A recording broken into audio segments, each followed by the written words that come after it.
دا غینه بعد یو روز سوال کړی دی وی د سحر او ماښام د اذکار چې کوم دي که دا زه په زړه کې ویمه او جبه پې او شونډه پې نه لقومه نو دا به جایز یې و که نه الجواب اذکار او ذکر د الله اوچت عبادت دی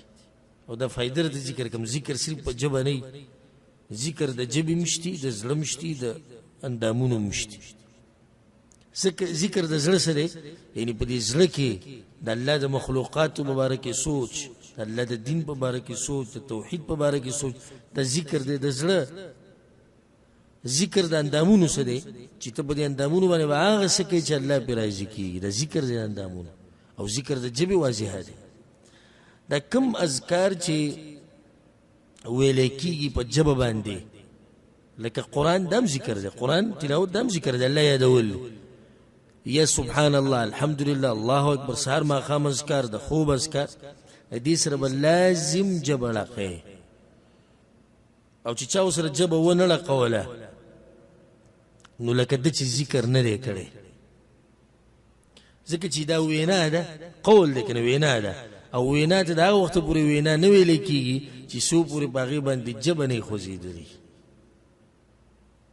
دا بعض ملګري د قرآن د تلاوت ته نسي داسې کولو کړی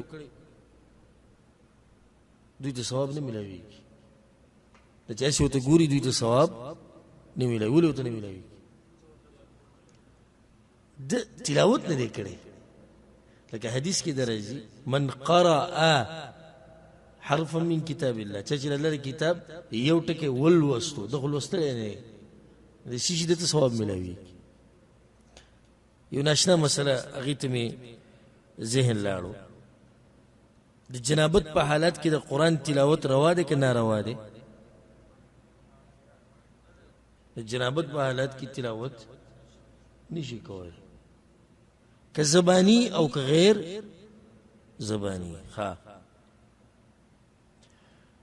اوس که په زړه کې دی قرآن وی اسې داسې ناسته و لکه سوره اخلاص زړه کې راړوی چې زه وایم قل هو الله احد الله الصمد لم یلد ولم یولد ولم یکن له کفوا احد علما وایي جایز دي ولې جایز دي ها ځکه چې په دې زړه کې دا تلاوت نه دی په زړه کې تلاوت نه دی او که دام داسې وینا شمارلی کېده او تلاوت وی بیا به دیم منوی دې نه به هم منوی چې دام نشي کولی ورسېدی به که نه نو د عباس چې ولاړي داسې خوله به یې بنده کړي چې بهر ته د جومات نه راوځي د خبرو مشیني بل چا له خبرې وار هم نه ورکوي خو دقه ځي کې به دی چاړام شي او دی به کوڼ هم شي او دی به هر څه شي او چېرته ورته وایي تلاوت وکړه په ده داسې خوله را ماته شي ګډ وډ شي چې اوس به زه تلاوت کوم او زمونږ دا خلک خو بیا هغه تلاوت هم دی حقیقت دی که چېرته دویمې جمعې کې زمونږ خلک ورمخکې شي اواز یې راوځي تاسو جمعې لیدلي زمونږ که نه دویمې جمعې ته چې زمونږ دا کسان ورمخکې شي پښتانه اواز یې راوځي نه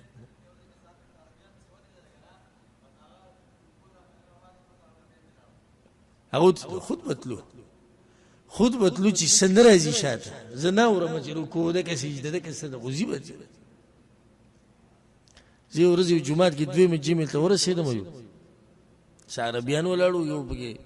زموږ پښتنو ښه سپین ږیری سړی زه م ورسېدم نو موږ د سپین ږیری مخکې سپین ږیری بل دا چې شکر ده چې مونځ د مازدیګرو نو تلاوت پکې نشته ښکاره نو که زه دې ګډوډ کوي ځان له به یې کوي نه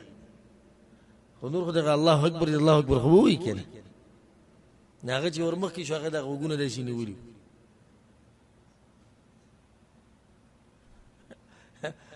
یو څو منټه دي چې ولاړ عربیان ما ته هم کتو یو بل ته کتو خو ته دا پته نه وه چې دی پښتن دی ځکه چې زما لباس ته خو پته نه لګېده نو زه په هغه پسې ورمخکې شو داسې مې ورته وکتو مجلس صاحب شاته پسې خلک ولاړ دي لکه تادي کوو که دا پړپړه دې ختمه کړي شاته قوم ولاړ دی انتظار کوي ستا د الله اکبر او ته دا پوس پوستي شروع کړي ته څه وې دا خلک زموږ پورې وخت بد بدي ما ته وکتو نو بیا زه په الله قسم خورم چې دا هغه الله اکبر موږ نه اورېدو او چې د جومات نه راوځي عرب نه دي دین به د پښتنو باندې وي دین د عربو کار نه دی وي او استغ الله اکبر ما ولید جمعات کې نو یعنی حالات دې تر ورسې چې کله د قران د تلاوت خبر راشي د ذکر او اسکار خبر راشي نبی دې جبه نه خوځي نو چې جبه په نه خوځي نو دا به وینا نشمارل کیږي او چې وینا نشوه نو ثواب په نشتی والله اعلم